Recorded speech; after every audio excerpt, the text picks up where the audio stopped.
Why does government want to do business? That's not our work. Our work is to build roads, to provide security, to give health services. Let us leave business to the private sector so that the people who know how to run investments can do it professionally. So very soon, we are finalizing on the law. All these companies will be up for sale. Nyinyi muko na pesa, mununue, and you run them. And you run them profitably. It's good for the country because once they are profitable, we shall collect corporate tax. We shall collect pay as you earn. So that we can work efficiently. But we have no business as a government to put more money into non-profit making organizations. It is unwise. It's actually foolish to do so. And with this cannot continue. These are some of the hard decisions the president has to make. And the test of leadership, not just in Africa but in the world, is the ability for a leader to make hard decisions for his country. These decisions may look unpopular for now. For now. Because they are hard decisions. But in another 24 months, people will say these were the right decisions. Because hard decisions must be made. There is no other way of turning around this economy.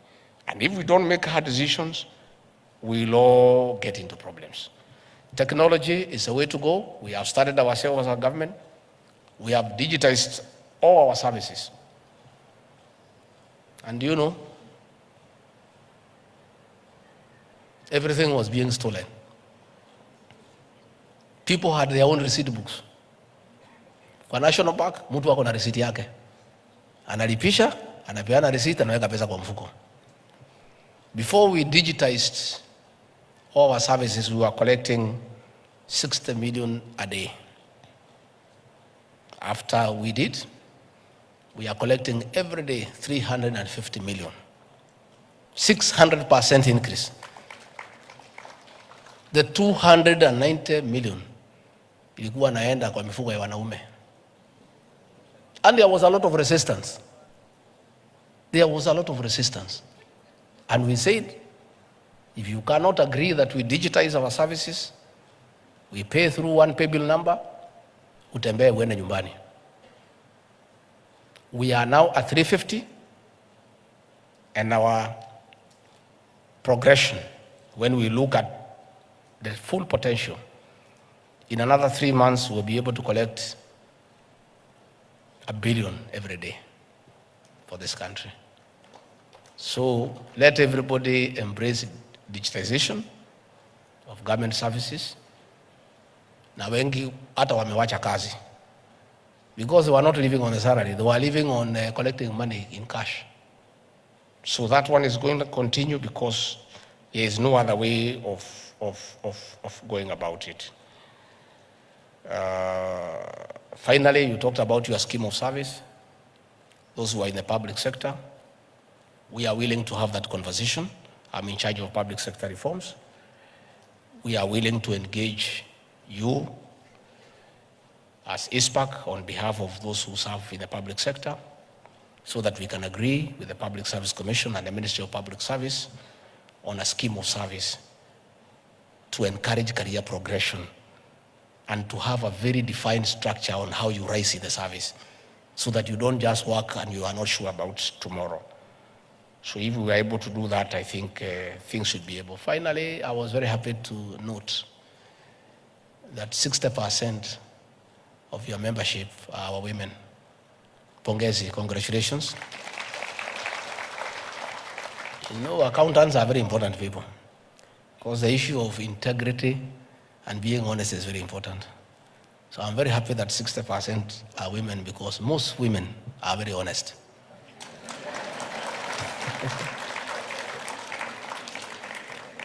Yes, myself, I hang around with a lot of women in my office.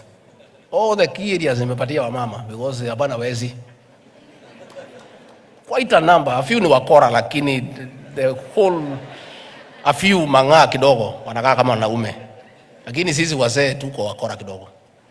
So I'm very happy that most, 60% of your members are women, and we want to encourage our women to fight for your space. in every sector in this country, including leadership. Be women of substance. You have something to offer because you offer service from the heart. You are very genuine and compassionate in what you believe in. So we would want to see more women in leadership. And I can tell you from the cabinet, we have 8 women. The one at Toa Jasho, they work, and they work from the heart. They are so passionate in what they do.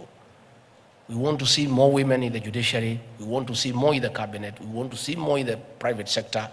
We want women to take up their rightful space in the management of the affairs of this country and in terms of economic activities.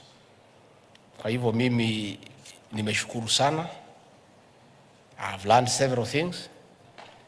And you know, sisi watu hatujasoma sana, ukikaa na watu wamesoma unafaidika.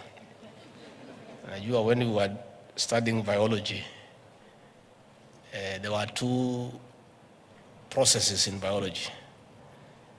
One was called osmosis. What was the other one called, Kimani? Yeah? Diffusion. So, bila nimekaa hapa, ukikaa na watu wamesoma through diffusion and osmosis, hata wewe unapata.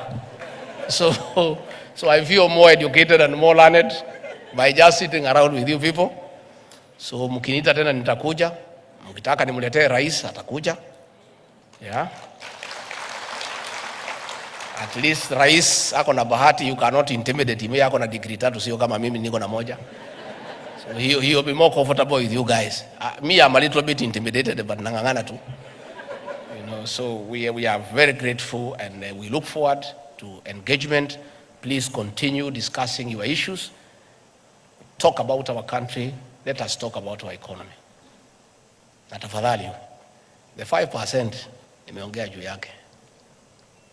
95% nyinyi watu wazuri. Wazuri sana. Lakini 5% nyinyi ndio mtatuharibu sisi. You are the one who come to show us how to cook our books so that we evade tax. Nyinyi. There is nobody who evades tax without an auditor. Hakuna mwananchi ya kawaida anaweza koroga hiyo vitabu aepuke. Nyinyi ndio wajuaji ya kukoroga vitabu. You people. Matters tax evasion, you guys are in it. You are the ones who sit down with the directors of companies and show them vile watakoroga vitabu. Na ndio unaona mtu akiitwa na KRA anasema ngoja nitafute accountant yako kwanza. Nobody is willing to talk to KRA without a fellow there. It's like a lawyer on matters tax. So please, be good people. Be patriotic to your country. Let people pay what they owe. Don't assist them to cook books. You know, let them just pay what is due so that we can build roads, we can buy medicine, we can build more hospitals, we can take care of the senior citizens, and we can do all the other things that we need to do by the tax we have collected. And ourselves on our part, we have committed to make sure that the taxes are used for the purpose for which they have been collected. We are sealing off loopholes for leakage and for stealing of public funds so that the people of Kenya, once they pay tax, they can see what the tax is doing. With those very many remarks, asanteni sana na Mungu awabariki. Thank you.